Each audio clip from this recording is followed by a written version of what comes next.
বৌদি, হ্যাঁ বলো। কি ব্যাপার? কেমন আছেন? এই আছি। ভালো আছেন? হ্যাঁ এইখান বলো, দিয়ে বসো। এই জায়গায় যাচ্ছিলাম, নাম আপনার সাথে দেখা করে যাই। কেন, কোনো দরকার আছে কি? দরকার মানে আজকে অফিসেও যাইনি স্যারের। কেন? ভাল লাগছিল না, একটু অন্যরকম। দেখো বৌদি, স্যার একটা যায় না, তুমি অফিসে যাওনি? না, ফোন করেছিল। আমি স্যার আমি আজকে আজ আসতে একটু লেট হবে বলে, তাহলে আজ আসুন। কোনো সমস্যা? সমস্যা মানে একটু অন্যরকম বলছি, যেটা বলতে এসছি হ্যাঁ সেটা বলো। আমি বলার কথাও বলছি। দেখো বৌদি, যেদিনকে দাদা তোমাকে নিয়ে এসছে সেদিন থেকে আমি তোমার উপরে ফিদা হয়ে গেছি। রাতের ঘুম, আধার, চোখ ফোক কি বলছো এসে। এসব? তুমি কার সাথে কথা বলছো সেটা তুমি জানো? আর সত্যি আমি জানি, কিন্তু ভাবো, এই কথা তোমার ছেড়ে জানলে কি হবে বুঝতে পারছো? আমার তো ইচ্ছা করছে তোমার কি করে সাহস হয় আমার সাথে? তোমার মতন আমার তোমার চোখে কি ঘুম করে ঘুম। সাহস হয় আমাকে ওই কথাটা বলার, বলো? কি বলবো? আচ্ছা শুনুন, আমি তোমাকে কোনো কথা না, তুমি জানো ছেড়ে জানলে তোমার 50,000 চাকরি। টাকা, আমি তুমি 50,000 জানো? টাকা দিয়ে দিচ্ছি। তুমি 50,000 টাকা, 50,000 টাকা দেখুন বই, অনেকে কেউ দেবে না।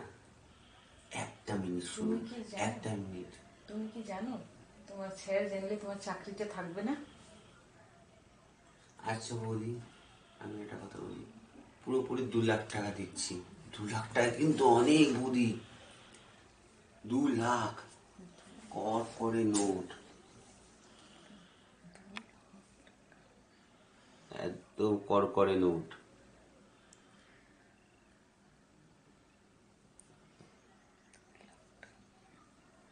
ওই টাকা পেলে বৌদি তুমি কি করবে? এ দেখো, কর করে এটা প্যাকিং করা আছে। কি করবো 2 লাখ টাকা? 2 লাখ টাকা অনেক কিছু কিনতে পারে, সোনা গয়না, ঠিক আছে, নিজের একটা মোটর বাইকও থাকবে।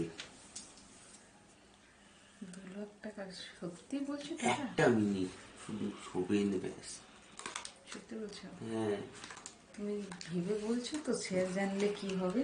কিচ্ছু হবে না, কিচ্ছু হবে না ছেড়ে বৌদি। জানতে বললে তোমার চাকরিটাই চলে যাবে, সেটা কি তুমি ভাবতে পারছো?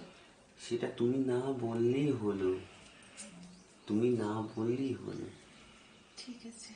বুঝেছো? ঠিক আছে। এটা ভালোবাসা করি কতদিন মনের মতন, আপনাদেরকে ছুটছি না কত, আর যে আমি স্বপ্নের দুনিয়া ছুঁয়ে নিয়েছি, কতদিন চিন্তায় চিন্তায় মরেছি।